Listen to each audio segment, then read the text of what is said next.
immediately after that I will start. Namaskar.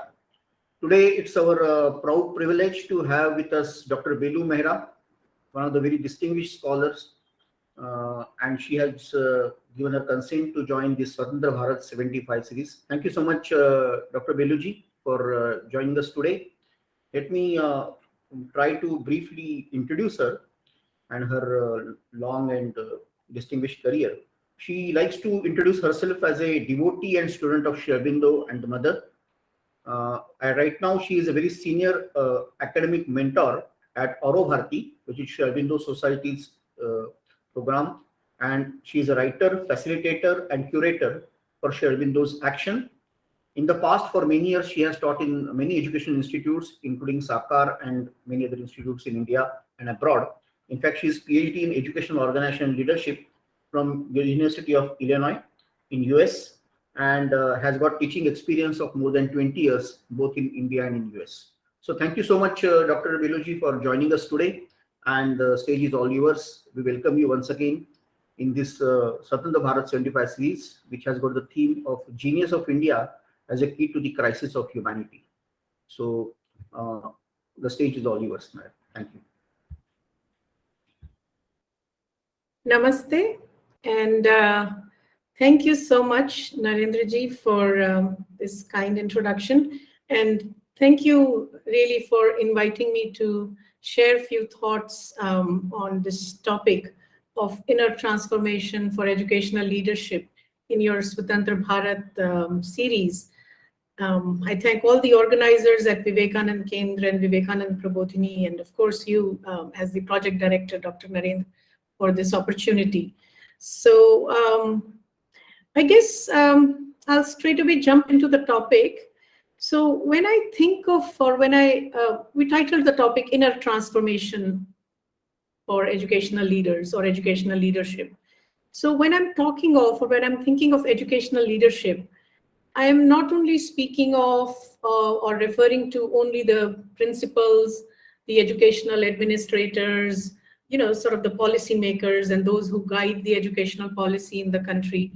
But I'm also, or in fact, rather I could say that I'm first and foremost thinking of teachers, because ultimately they are the ones who truly lead the educational enterprise, who truly lead the educational work. That is the actual work of teaching, learning, facilitating learning. So as leaders, they show learners a path toward growth, a path of self-development, toward finding a purpose and meaning in their lives. So, or at least ideally, that's what a teacher's real work is supposed to be a light, to be a guide, a gentle facilitator in the life of a learner, someone who leads both by example and influence. So as we know, and I should also add that here that most of my reflections and deliberations that I will present in this session are going to be in the light of Sri Aurobindo and the mother, what they have said about leadership. And there is actually, we forget that there is plenty of insights, real insights that fit in with your larger theme of Genius of India for this series of Swatantra Bharat at 75, the lecture series that you are hosting. Because first of all, Sri Aurobindo himself for many years was a revolutionary leading the freedom movement in a way. So there are naturally bound to be great insights from his own experience as a revolutionary leader that we could draw in. And of course, mother as someone who not only was looking after all the details of Sri Aurobindo Ashram, but also guiding the inner and outer development of the sadhaks. So from their works, what are the insights that we can gain in terms of educational leadership that also serve as light for inner transformation? That's what I want to share. So as I was saying that, when Sri Aurobindo speaks of what is the work of a teacher, he says, or a guru, he uses three terms: instruction, example, and influence. So leaving aside the instruction part, because that is more or less in terms of what a teacher knows and what a teacher brings to the class in terms of content knowledge, I want to focus more on the example and influence, and how as a leader, a teacher, or again, same things would apply to educational administrators or principals, um, for not only leading the institution, not only leading the classroom, but also leading their own life. So you can't say that education is something that is only being imparted to the children, to the learners in the schools or in the classroom, but in a way, the teachers themselves, the principals, all the administrators themselves are also progressing and learning and growing as educators and as administrators. So all the insights will have relevance for them as well. So if we keep this broad definition of leadership in mind, what kind of inner transformation are we talking about, or inner development that we are talking about? So let me just, I have here a brief presentation. If I could just share my screen now and go from there. That will,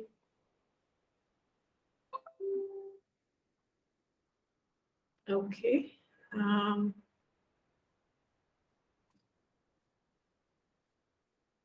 So is this visible, Narendra ji? Yeah, very much visible. Okay, okay, great. So I guess if we could start with just a few guiding questions in terms of our topic. What are the qualities of a good leader? How does one become a good leader? What do I mean by inner transformation of a leader in the light of Sri Aurobindo and the mother's insights? And who is a true leader? That will be a good start. So let me start with this. What are the qualities of a good leader?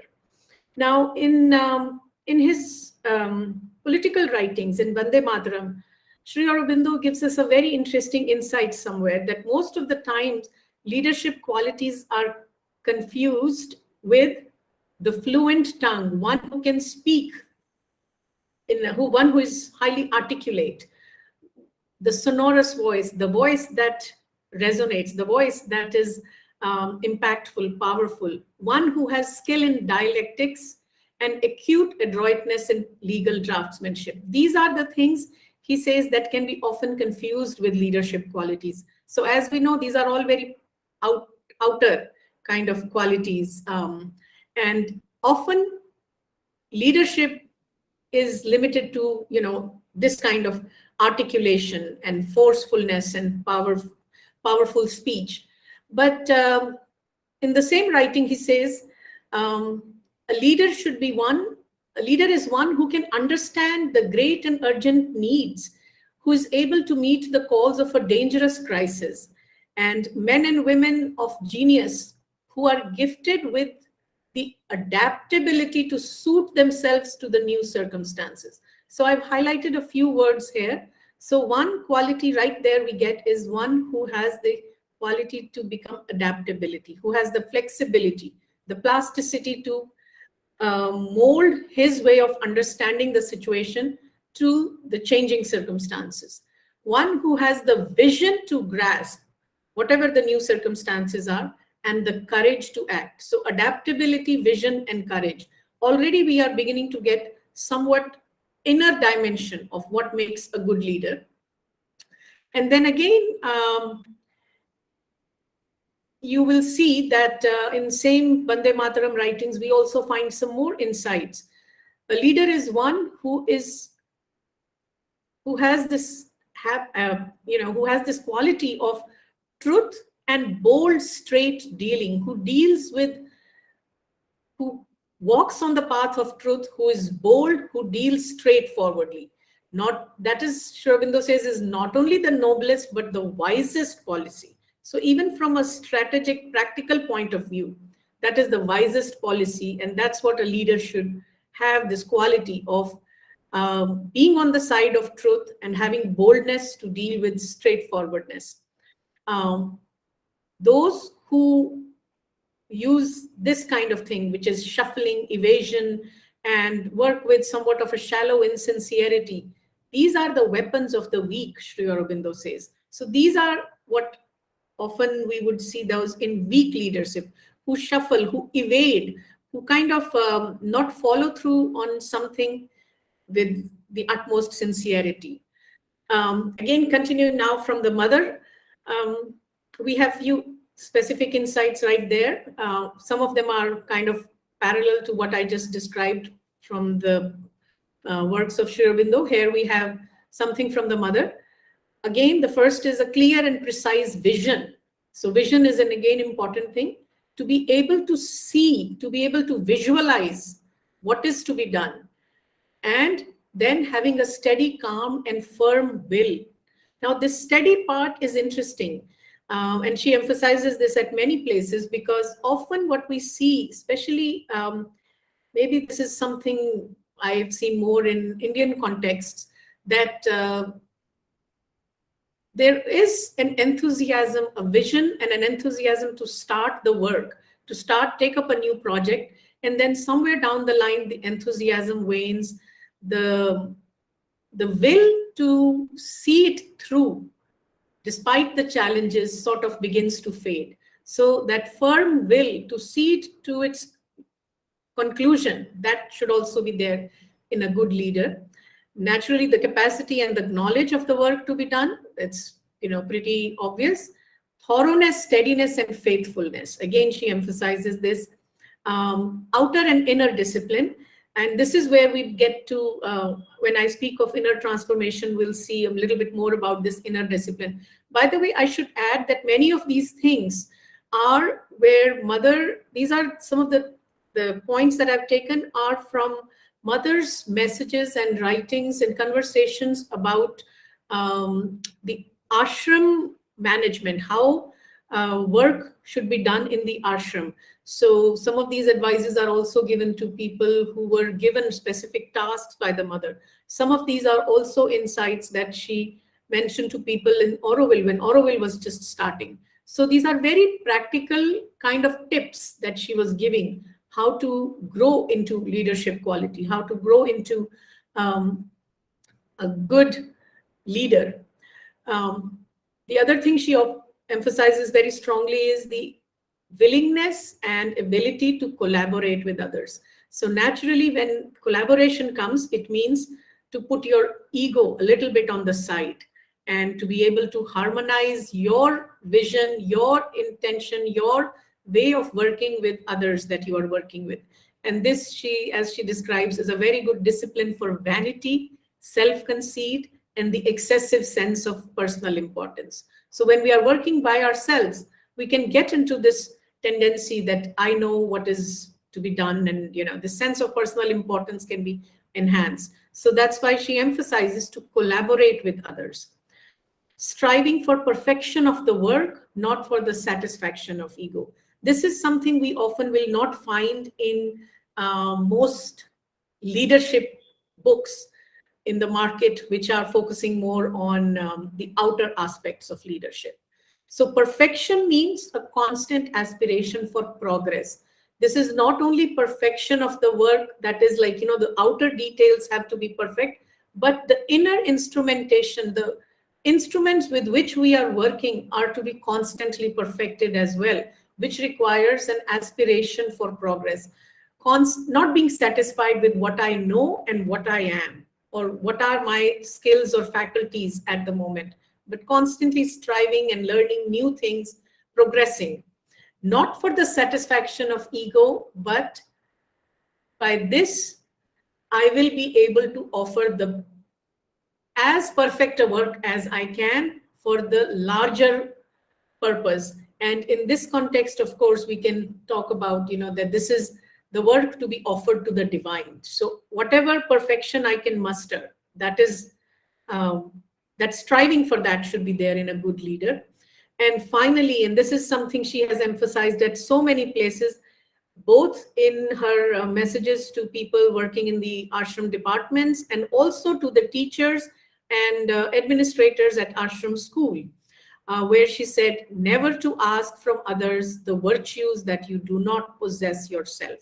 So if you want others to be punctual, if you want others to be disciplined, If you want others to constantly striving for progress, lead by example. Do not ask. If you want others to be humble, modest, if you want others to be cheerful, show that, not just show for the sake of showing, but cultivate those virtues within yourself, because only then you can ask for these virtues to be practiced by others. So now we begin to get some kind of an understanding of who could be a true leader. So there is one very interesting insight from Sri Aurobindo, where he is giving us a very important understanding of who can be a true leader. So this is one of his, from his thoughts and glimpses, where he's describing who can be a good leader and the guru, because guru is also one who leads the disciple through all those three things that we mentioned: instruction, example, and influence. Now, here, let me read this through fully, because I think each point is very important. Help men, but do not pauperize them of their energy. Right? There is this very important word: do not pauperize them of their energy. Do not take away the agency of the persons whom you're leading. Do not take away their self-initiative. Lead and instruct men, but see that their initiative and originality remain intact. This is something that is often sorely missing in many leaders, because this tendency that I know best, I know more than the people that I'm supposed to be leading, that sense of personal importance becomes very,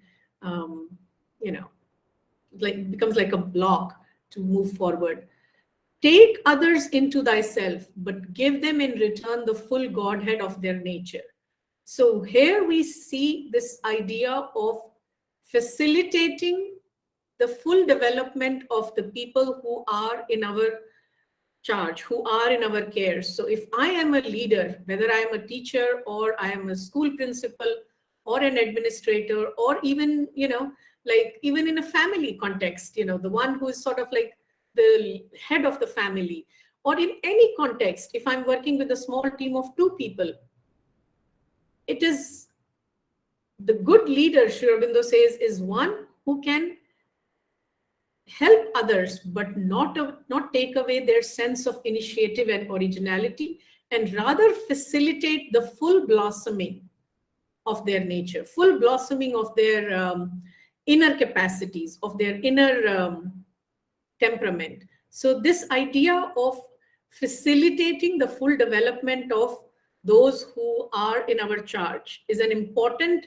quality of a true leader. So just continuing with what we said earlier about leading by example. Again, in Mother's writings on education, I believe this is something she mentioned to one of the monitors in the classroom. This was in response to a question. And I'll just read a few things that I've highlighted there. The leader must always practice the virtues they demand, which we already talked about. But there are a few other things about being understanding, patient, enduring, full of sympathy, warm, and having a friendly goodwill, not out of egoism to win friends for themselves, but out of generosity. So again, the idea of the quality of generosity in a leader is something she's highlighting. And the key point here is to be able to forget oneself, one's own likings and preferences is indispensable in order to be a true leader. So right there, we get even more insight. We get even closer to what is the inner transformation, to let go of, to rid oneself of one's own mental and vital preferences and ideas, biases, prejudices, likings and dislikes. If I hold on to that, I can never really be a true leader. So this idea of putting one's own egoistic preferences aside, that is really key in terms of wanting to grow as a leader.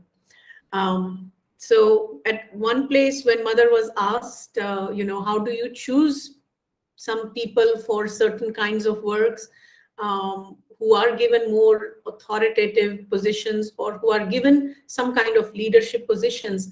She mentioned that I do not give positions, I give work, and to all I give an equal opportunity.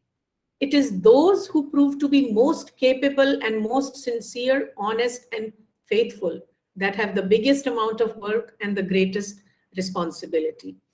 The way I understand it is that, often a question is asked, is a leader, are these leadership qualities, is one born with them, or are these qualities that can be cultivated? Is a leader made? So right there is a perfect answer for that. If you have in you the capability, the qualities of sincerity, honesty, faithfulness, you can rise into becoming a leader. And if as a leader I become aware of this thing, that I have, say, 10 people working in my team, and I'm somehow aware and conscious, I make effort to consciously understand each individual's capability and each individual's inner quality of sincerity, honesty, faithfulness, steadiness, calmness whenever there is a challenge, and to be able to, that striving for progress, that striving for growth, striving for further development.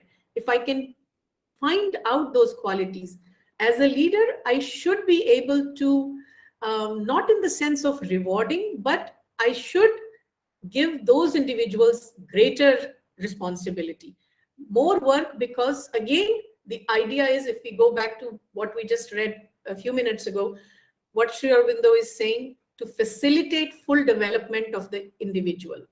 So to facilitate that blossoming of the individual, this is how a leader would do it. This is how a leader would choose people who could lead further in the organization.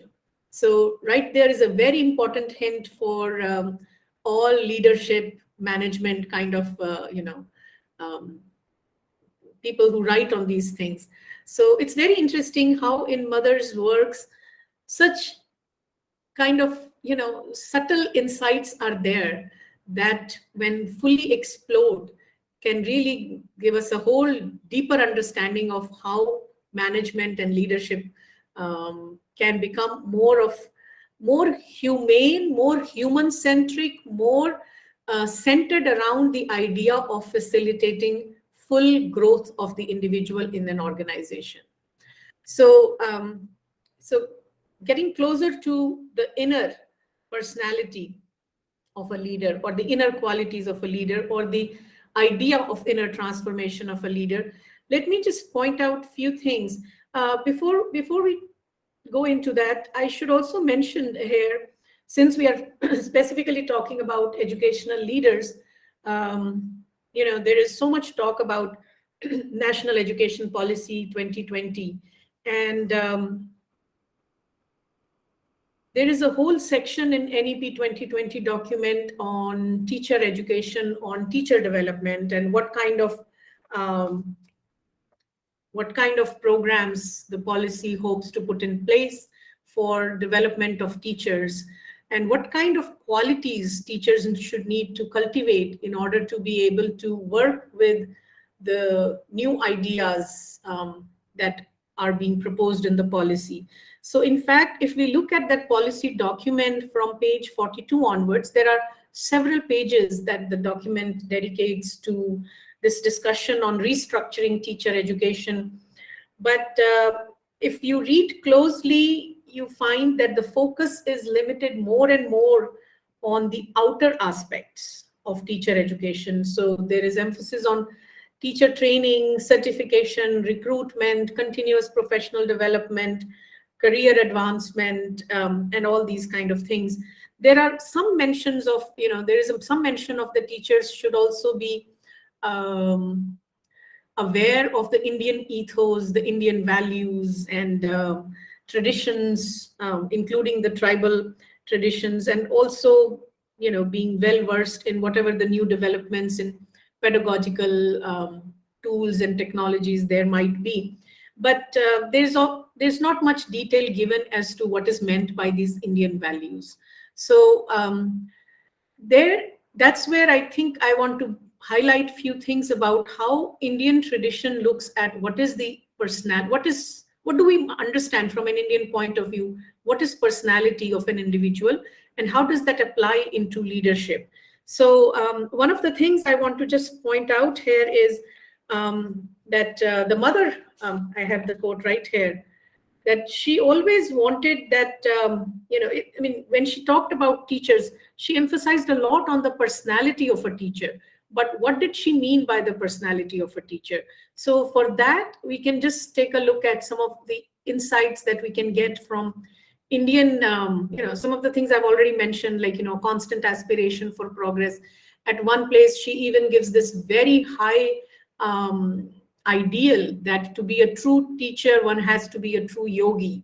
That does not necessarily mean having all kinds of moral qualities, but to have a certain inner light of consciousness. So those are the things that make the inner personality of a teacher, inner personality of a leader.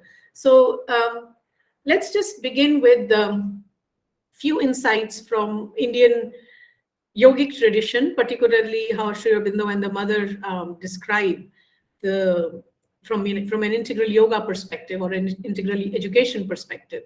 So as some of your viewers would already be familiar with, in the interest of time, I'm going to just keep it very short. Sri Aurobindo and the mother speak at length, especially Sri Aurobindo speaks at length about the many parts of the being, that we are not one whole individual, outer self.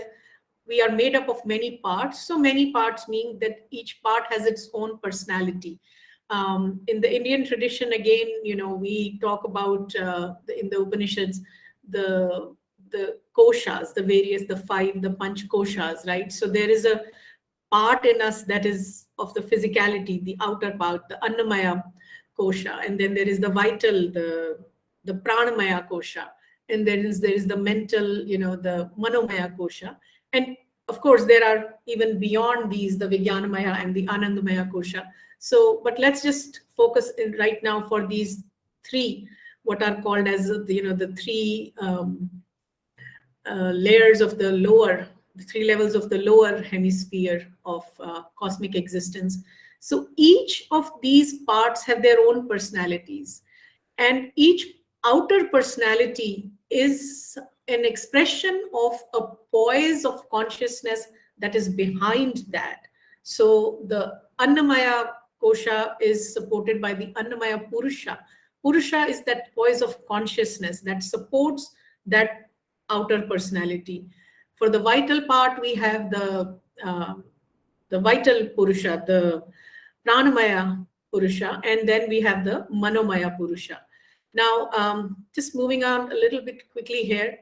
In the integral yoga, we also have that there is, the way Sri Aurobindo and mother described, that these are the outermost being, and then there is an inmost being, that is the Purusha, and then there is an inmost being, which is in integral yoga terminology or in integral education terminology, is known as the psychic being or the psychic entity within, the psychic presence within. In the Upanishads, it's been mentioned as the Chaitya Purusha, the one that is conscious and awake, which is sort of an projection of the divine presence that is in the embodied being, but it is the one that is evolving. It is not a static presence. It is one that evolves, and that is why it becomes the real shaper of one's personality. The real maker of personality is that psychic presence, that psychic being, the Chaitya Purusha within.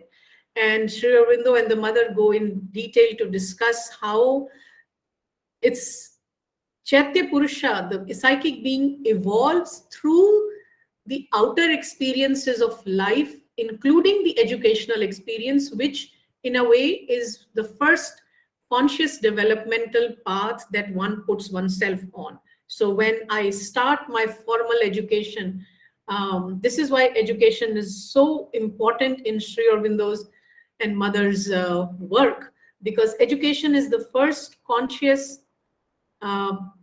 path, first conscious effort that a human being puts himself in or herself in to grow as an individual. So that's why what should be the quality of education, what should be the experience of a learner and a teacher in educational work becomes so significant in their larger vision. And that's why they wrote so much on education as such. Now, this psychic presence, this spark of the divine within, which is evolving through our experience in not just this life, but throughout, but over many lives, when this psychic presence intersects with what we know in our Indian tradition as the three gunas of nature, which again are quite relevant in when we are talking about how the personalities develop, are the three gunas of tamas, rajas, and sattva. There is an intersection between the purusha and the prakriti. These are the three gunas of nature, the prakriti. We get different kinds of shades or colors of personalities. And there is one particular chapter in Sri Aurobindo's, and I'm mentioning it here, maybe in some footnote or something it could be mentioned. There is one particular chapter in Sri Aurobindo's Synthesis of Yoga where he beautifully describes how the soul force becomes differently hued because of these gunas, and the soul force can be understood in four ways. So there are these fourfold personalities, or the four shades of personality that begin to grow. This is how Indian tradition has described the development of personality. So in some, it would be, the emphasis would be more on the power of knowledge. In some, the emphasis in the personality is more on having heroic qualities, which is, naturally one who is dominantly of the rajas guna. Rajas and sattva would be more of a heroic quality. In some, it would be more of a power of harmony, and in others, there would be more of a power of dexterity, skill, perfection in execution. So these are in the way Indian tradition generally describes how individual's personality is molded when the inmost being, the inmost purusha, the evolving soul intersects with the outer prakriti, the gunas of the prakriti. Four different shades of personality begin to come in. Now, the way Sri Aurobindo and the mother describe further in their writings on integral education and integral yoga is that at one point of time, emphasizing one of these fourfold personalities was acceptable, was necessary for this collective stage of humanity's evolution. But as we are moving more towards an integral age, towards an age of truth, especially after the supramental manifestation, an age where new challenges, new future is to be born, new humanity is to be born, the emphasis should be on integral development of this fourfold personality. So we not only need to cultivate those aspects, those qualities in us, which are more aligned with the personality of knowledge, but also heroism, harmony, skill in execution. In Indian tradition, generally these were termed as the Brahman, Kshatriya, Vaishya, and Shudra. I'm not referring to the outermost understanding of Varna, but the inner quality of the Brahma Tej, the Kshatriya Tej, that way. So the inner temperament, the inner qualities of this. So a true leader's personality should be an integral personality which values constant aspiration for growing in wisdom and knowledge, which has the courage, the heroism to take on challenges steadiness, the firm will, the things that we mentioned earlier, to take on work, to take on challenges in work, should be able to harmonize one's ideas with others' ideas, harmony in the team, and perfect dexterity, perfect execution of the work. So all those things are important in the inner personality of a leader. So this is where a leader grows from becoming simply an example to his or her teammates to an influence. So through his or her presence, the leader can become an influence. So in fact, I just found very interesting, very important insight from the mother, where she's talking about that the power of a man does not depend on an official title. One could be director, one could be this, one could be, whatever the titles institutions grant, but on the force and light of his inner consciousness. So a leader may not have the right title, but through his or her own presence, when he or she walks into the room by the light of that inner consciousness, when people want to listen to him, to listen to her, to want to maybe emulate him or learn how to be like that, that is where the true leadership shines. And for that, we need to find that inner key, that inner psychic presence, and work around that. And I'm just going to, in a few minutes, talk a little bit, few hints from the mother on how to facilitate the emergence of that psychic, that Chaitya Purusha. So just few other words from the mother. The idea is to remember that whenever there is a challenge outside, whenever things are not working well outside, the first thing a true leader should do is to look within and find what is not working, what is not in harmony inside. And that's where the answers will begin to emerge and the outer circumstances will change. So when in work you find something giving trouble outside, look within and you will find in yourself the corresponding difficulty. So this is where the inner transformation aspect comes in. The other important thing about how to inwardly transform when we are in leadership positions, there are just, I mentioned 4 or 5 things here. There could be, many, but like I said, in the interest of time, I'm just throwing few hints. One is to be constantly observant of what is going on within us. This is where the mother's statement that to be a good teacher, one has to be a good yogi becomes relevant, because as a yogi, or as a sadhak, let me just put it there, yogi is one who is in union. So as an aspirant, as a sadhak, one who is constantly aware of what is going on within me. What are my inner movements? How is my vital, what are my impulses? What are my reactions to whatever is happening right now? So constantly becoming conscious and observant of that, and using that awareness to make conscious choices and conscious decisions in life.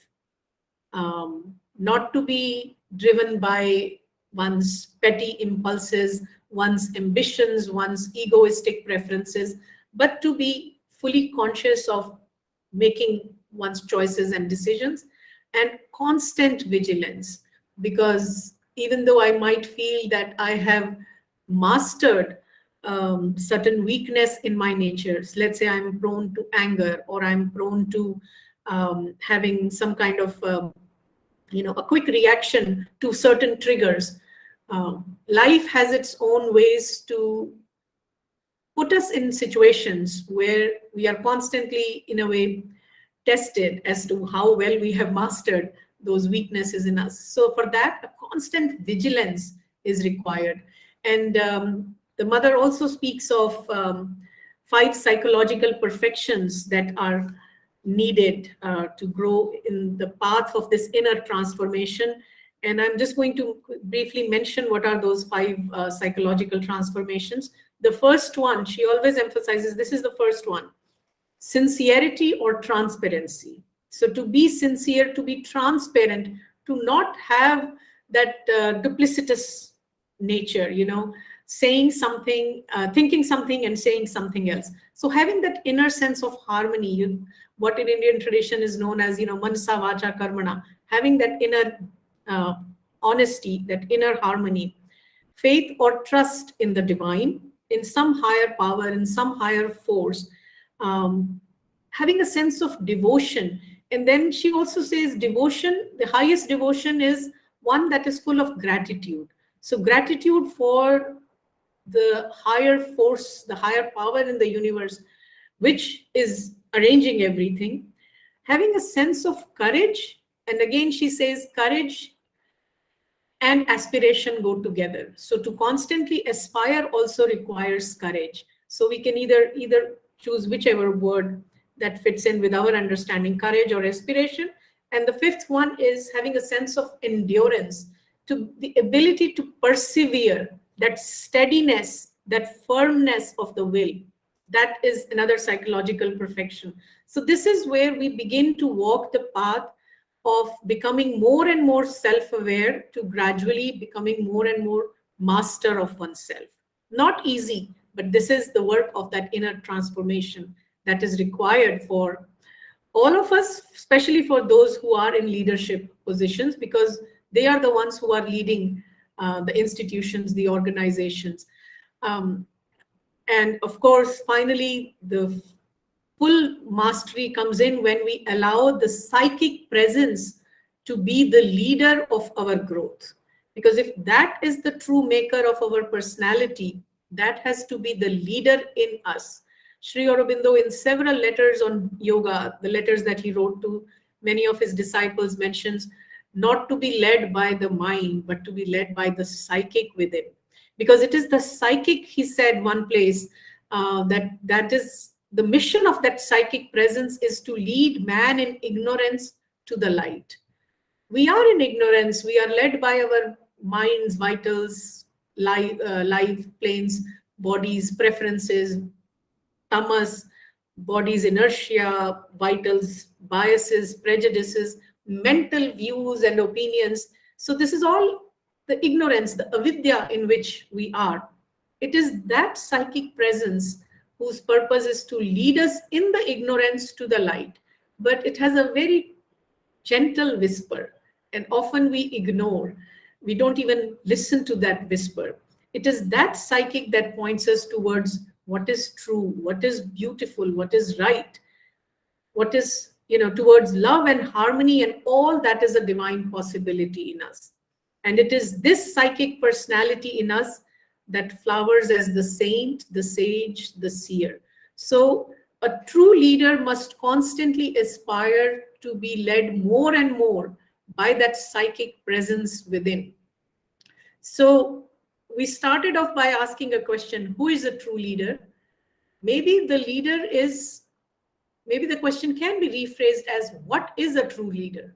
That leader, just what I was describing earlier. And it's interesting how we are back to Sri Aurobindo's political writings. This is again a quote from Bande Mataram, where he's saying that the true leader is within yourself. It is the voice within, the strength within. And he says, if we can only find that voice, that meaning his voice, the psychic, the divine presence within, if we can find that voice, we will find that not only people are not listening to us, because it is that the divine entity within me is also the divine entity within the people that I am supposed to be leading.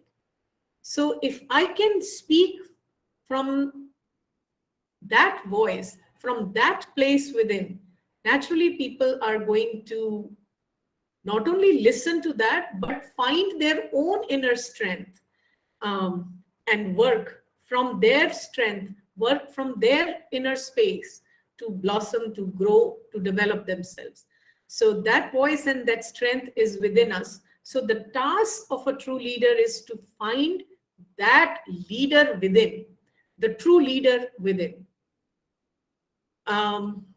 As I said, this kind of inner transformation may sound that it is not easy, because, how are we with our limited capabilities, capable of walking on this steep path of sadhana, this steep path of yoga. This is a sadhana.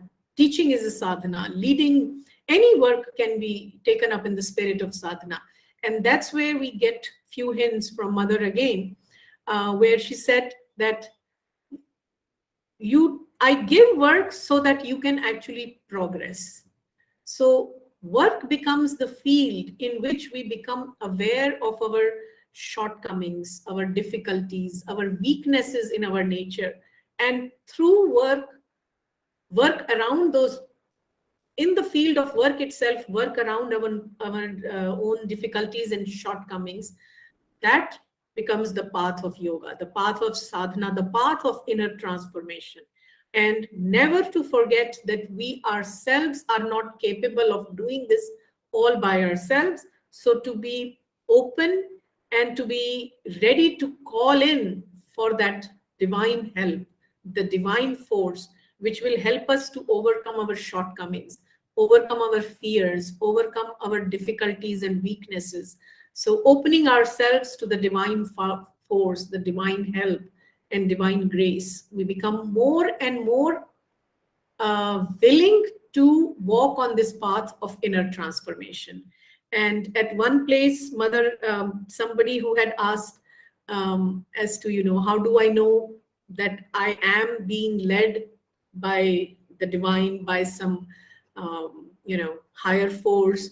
And Mother had given a very interesting reply that, remember this, whenever you say something that you think is sensible, is good, is worth something, always say that it's not you, the ego self in you, that is talking, but remember that it is the divine through you, from within you, who is saying that or doing that. So in a way, attributing all that we do, offering all that we do, all that is done through us, to the higher force, to the higher presence within us, to the divine within us, and offer it to that presence within, rather than saying that, oh, look, I was able to do this. No, it was some divine force that guided me, and I was chosen as an instrument to be able to do that. So just these little things, if we can remember, if we can put in our awareness every time we are stuck in a situation. And when I say we, I mean all those who are in leadership kind of positions, we can walk the path of this inner transformation. So just a few other things from Mother's guidance on how to, facilitate this emergence of that psychic presence, the true leader within. First thing she says is to seek in oneself that which is independent of the outer circumstances of life. So regardless of where I'm born, what language, what culture, what habits, customs, my family background, all that, outside of that, is there something in me that is not dependent of these outer formations? To identify, to be able to seek that in oneself and to identify that. And another tip she gives is that whatever comes to us in our life, whatever circumstances in our work comes to our life, outer or inner life, remembering to take that as a means to our progress, as a means to grow in life, inner and outer life.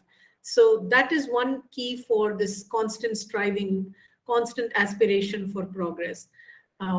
Giving up all personal seeking for comfort, satisfaction, enjoyment, happiness, which is naturally, connected with the idea of putting one's own preferences, one's own ego a little bit on the side, trying to take pleasure in everything you do, but never do anything for the sake of pleasure.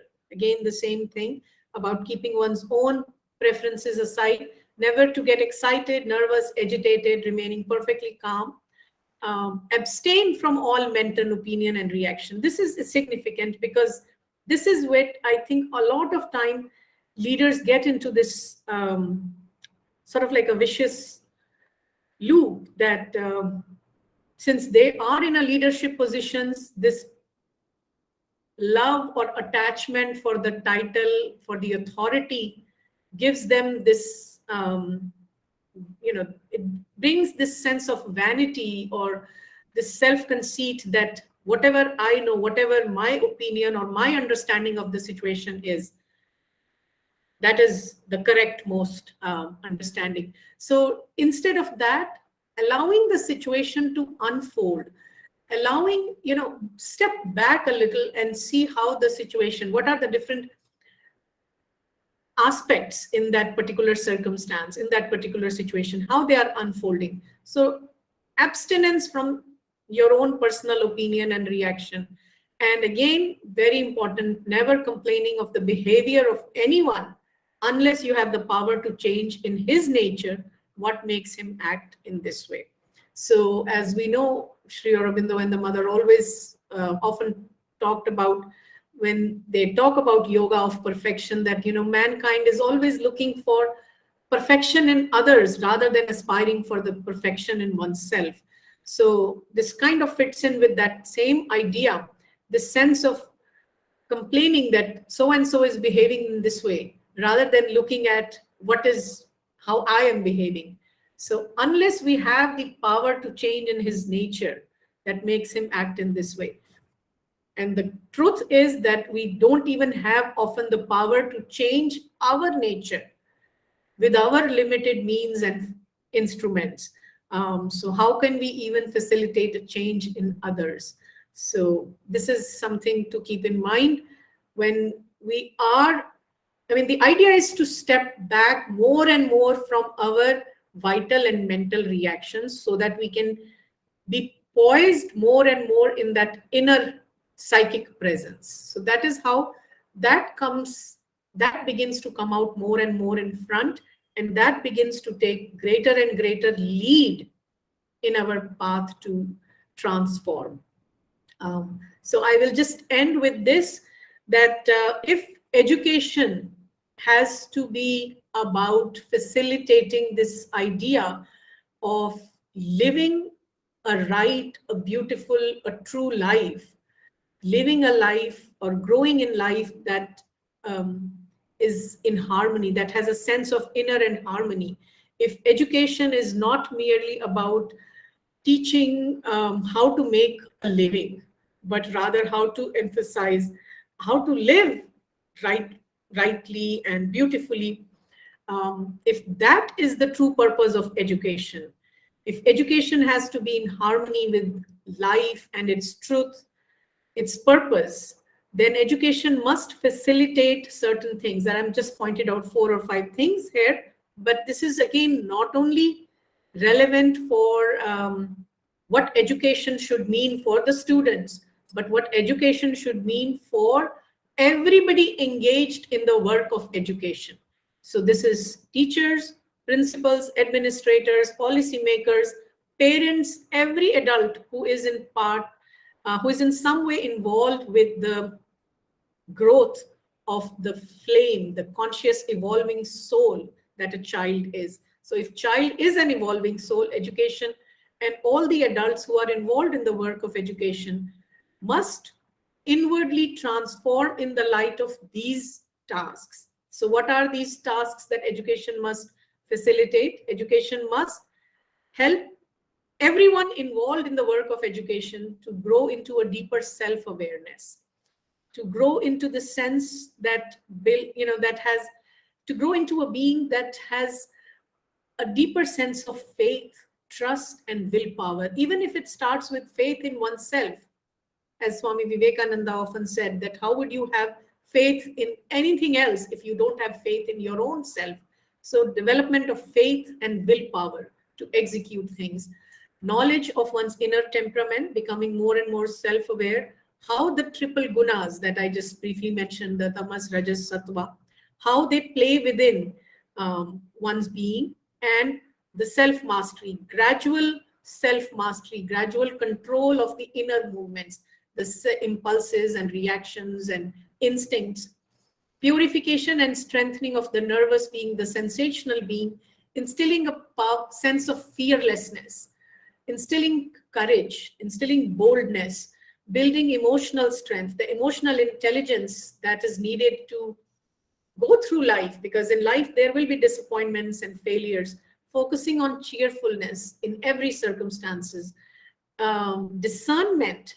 This is where now we get into, from physical, emotional, to more and more mental aspect of education, the mental part of education, which is the ability to grow into a sense of discernment, having that kind of bodhik shakti, the buddhi, the right viveka, to make right choices. Now, these choices are not only about choices, about decisions in life, whether I want to become a doctor or a dancer or something like that, but also about what kind of influences I'm opening myself to. So if I need to grow inwardly more and more as a student, as a teacher, as a leader, as whatever, should I be opening myself to all kinds of influences, or should I be opening to those influences which encourage me, motivate me to aspire for higher qualities, deeper qualities, truer qualities? So a sense of Vivek Shakti, that discernment, should also be developed. And at the end of it, we should recognize that none of these things will happen within a day. None of this will happen at equal pace for everyone. So an appreciation of the law or principle of gradual progress and the variation in individual receptivity, individual capability to walk on this path on their own pace. That is what will lead to a progressive sense of harmony within. So this is, like I said, equally applied to, let me just stop sharing here. So this is what will apply to both the learner and the one who is supposed to be facilitating the learning of the student. So the leader in the classroom, the teacher, the educational policy makers, the decision makers, the educational administrators. So this is what I propose could be kind of like a starting point for growing inwardly as educational leaders. So the path of inner transformation for educational leadership. So let me just stop here for now and see if there's any question or comment that you might have, Narendra ji. Thank you so much, Dr. Beluji. This was it was really wonderful listening to you about this way of inner transformation as a leader, especially for people who are into the field of education. And you have nicely narrated by taking a lot of insightful ideas from Sri Aurobindo and the mother's works. So once again, let me thank you on behalf of Vivekananda Kendra Kanyakumari, Vivekananda Prabodhini Mumbai, for joining this series. We look forward to more and more association with you and listening to you in the future also. Thank you so much. Thank you. Thank you. Thank you so much again for the opportunity. And I hope some of it is helpful. So. Definitely. Surely. Thank you.